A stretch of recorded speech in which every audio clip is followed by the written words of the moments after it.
Today, I'll be making and trying out a lower calorie peanut butter dip for your fat loss journey. Let's get into it. Put a half cup of non-fat plain Greek yogurt into a bowl, 2 to 3 tablespoons of PBFIT, 1 to 2 tablespoons of honey, and 1/4 of a teaspoon of vanilla extract. We'll mix it up, and there's our dip. All right, so now we're actually gonna try the dip.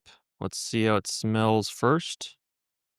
So it doesn't smell like peanut butter. So I'm going to be using Calorie to taste test this dip. It's nice and thick. It definitely has a very good creamy texture to it. It's not soupy. It presents well. All right, let's see.